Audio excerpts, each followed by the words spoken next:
আজ আমাদের হেসেলের মেনু ডিম কষা। নমস্কার বন্ধুরা, আমাদের হেসেলের আরেকটি ভিডিওতে আপনাদের সবাইকে স্বাগত জানাই। তাহলে চলুন শুরু করা যাক। আমি প্রথমেই আলু আর ডিমগুলোকে সিদ্ধ করে নিয়েছি। এবারে কড়াইতে দিয়ে দিয়েছি সর্ষের তেল। তেল গরম হয়ে যেতেই ডিমগুলোকে মাঝখান থেকে চিড়ে ওগুলো আমরা ভেজে নেব।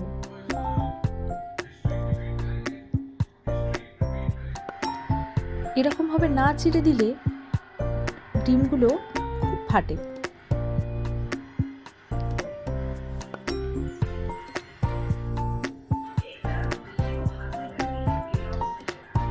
এই যে ডিমগুলো ভাজা হয়ে গেছে।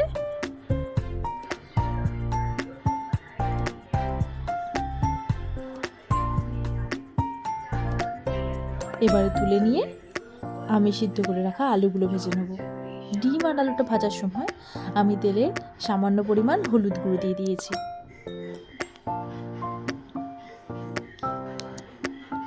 এখানে আলু ভাজাও কমপ্লিট।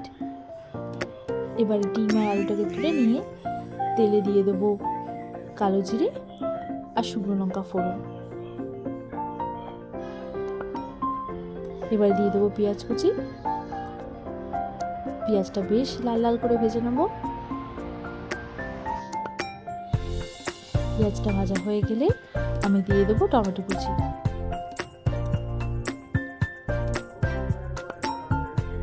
টমেটো আর পেঁয়াজটা ভাজতে থাকুক, ততক্ষণ আমরা আদা, রসুন আর কাঁচা লঙ্কাটাকে পেস্ট করে নেব।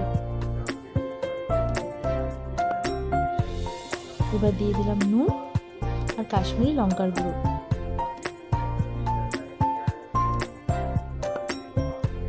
মশলাটা ভালো করে কষিয়ে নেওয়ার পরে দেখবেন মশলা থেকে তেল ছেড়ে দিয়েছে।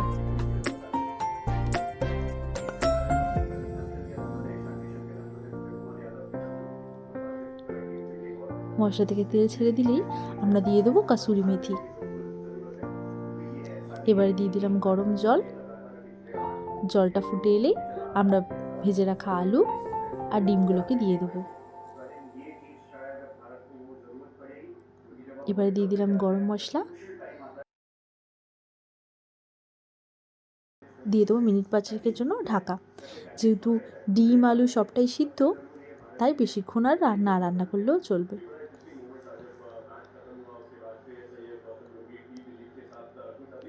এই যে আমাদের আজকেকার ডিম কারি একেবারে রেডি।